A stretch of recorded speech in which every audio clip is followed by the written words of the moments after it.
12 மற்றும் 10ஆம் வகுப்பு பொதுத் தேர்வுகளில் முறைகேடுகளில் ஈடுபட்ட 1200 மாணவர்கள் தேர்வுத்துறையின் கடும் நடவடிக்கையை எதிர்நோக்கி காத்திருக்கின்றனர். அது குறித்து விவரிக்கிறது இந்த செய்தி தொகுப்பு.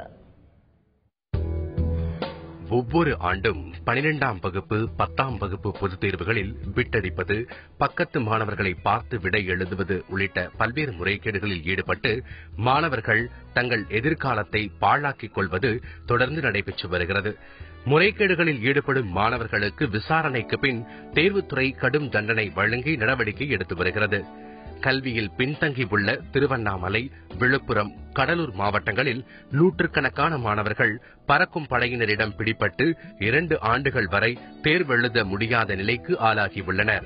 நடந்து முடிந்த 12ஆம் வகுப்பு தேர்வில் 200 மாணவர்களும் 10ஆம் வகுப்பு தேர்வில் 1000 மாணவர்களும் முறைகேடுகளில் ஈடுபட்டதாக தேர்வுத்துறை அதிகாரிகள் தெரிவிக்கின்றனர். இதை தடுக்க பெற்றோர்கள், ஆசிரியர்கள் முன்வர வேண்டும் என வலியுறுத்துகிறார்கள் சமூக ஆர்வலர்கள்.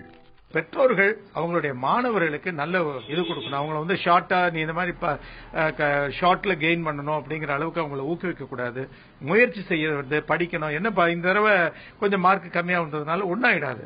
ஆனா அது நேர்மையும் நாணயத்தோடு இருக்கும்போது, ஒரு சீரிய தவறுகள் இல்லாமல் இருக்கும்போது ஒரு நல்ல மனிதனாக உருவாக்குறதுக்கு பெற்றோர்களும் ஆசிரியர்களும் முயற்சி செய்யணும்.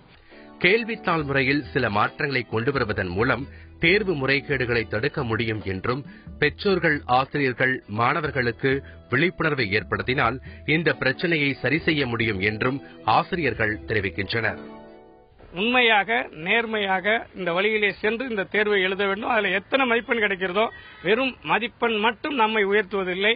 அவருடைய மதிப்பு உயர்வதற்கு அவருடைய ஒழுக்கமான சூழ்நிலையும் தேவை என்பதை சிறு வயதில் இருந்து பெற்றோர்களும் ஆசிரியர்களும் சமூக அமைப்புகளோடு சேர்ந்து இந்த தேர்வுத்துறையும் அவர்களுக்கு அதை புரிய வைப்பதற்கு முயற்சி செய்ய வேண்டும். இந்த இளம் வயதிலேயே நேர்மையும் ஒழுக்கத்தையும் வளர்த்துக் கொள்வதால்தான் அவர்கள் எதிர்காலத்தில் சிறந்த குடிமக்களாக வர வேண்டும் என்பது மிகவும் குறிப்பிடத்தக்கது. இதை மாணவர்கள் புரிந்து கொள்ள வேண்டும் என்பதே அனைவருடைய எதிர்பார்ப்பாக இருக்கிறது. தந்தி டிவி செய்திகளுக்காக ஒளிப்பதிவாளர் தேவராஜுடன் சங்கரன்.